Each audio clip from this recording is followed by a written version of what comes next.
পুরনো জীর্ণ জমিদার বাড়ি। গ্রামের লোকেরা বলতো ওই বাড়িটিতে একটি ভূত থাকে, এক সুন্দরী মেয়ের আত্মা, যার নাম ছিল কাবেরী। বছর 20 আগে কাবেরীকে জোর করে বিয়ে দেওয়া হচ্ছিল, কিন্তু তার মন ছিল অন্য কারোর জন্য। সেদিন রাতে সে কান্নায় ডুবে ওই জমিদার বাড়ির ছাদ থেকে লাফ দিয়ে আত্মহত্যা করেছিল। তারপর থেকেই সে সেই বাড়ির ভূত। একদিন শহর থেকে গ্রামে আসে এক তরুণ, নাম অরূপ। অরূপ ছিল একজন ফটোগ্রাফার। পুরনো ইতিহাস আর ভয়ঙ্কর জায়গার ছবি তুলতে তার ভীষণ পছন্দ। গ্রামে পৌঁছে সবাই তাকে সাবধান করল, ওই জমিদার বাড়ির কাছে যাস না, ওখানে ভূত আছে। অরূপ হাসল, ভূত? আমার ক্যামেরার লেন্সে সব ধরা পড়বে। সেদিন রাতে চাঁদের আলোতে সে জমিদার বাড়ির ভেতরে প্রবেশ করল। ভাঙা দরজা, মাকড়সার জাল, ধুলোয় ভরা কাঠের সিঁড়ি, সব মিলিয়ে জায়গাটার রহস্যময়। হঠাৎ সে শুনল মৃদু সুরে কেউ গুনগুন করছে, ফিরে এসো তুমি। অরূপ চমকে উঠে তাকালো। তার সামনে দাঁড়িয়ে আছে এক সাদা পোশাকে মেয়েটি। তার চুল এলোমেলো, কিন্তু চোখে অদ্ভুত দুঃখ। তুমি কে? কাঁপা গলায় জিজ্ঞেস করল অরূপ।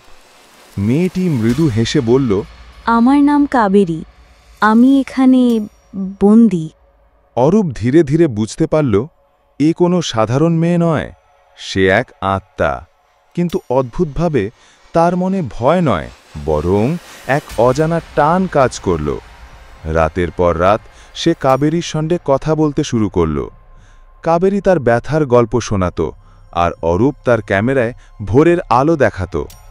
কাবেরীর মুখে হালকা হাসি ফুটত। অরূপ বুঝল সে প্রেমে পড়ছে, এমন এক আত্মার প্রেমে যে বেঁচে নেই। একদিন অরূপ বলল, কাবেরী, তুমি কি মুক্তি চাও? কাবেরী চোখ ভিজে উঠল। হ্যাঁ, কিন্তু মুক্তি মানে তোমাকে ছেড়ে চলে যাওয়া। অরূপ চুপ করে তার দিকে তাকিয়ে রইল। পরের দিন ভোরে সে গ্রামের মন্দিরে গিয়ে কাবেরীর আত্মার মুক্তির জন্য পূজা করল। যখন মন্ত্র উচ্চারিত হচ্ছিল, তখন জমিদার বাড়ির ভেতর কাবেরী শেষবারের মতো অরূপের সামনে এসে দাঁড়াল। তুমি আমাকে ভালোবাসা কি জিনিস আবার শিখিয়ে দিয়েছ, এবার আমি শান্তি পাব। তার চোখের কোণে অশ্রু, ঠোঁটে মিষ্টি হাসি। কয়েক মুহূর্তের মধ্যেই সে মিলিয়ে গেল সকালের আলোয়।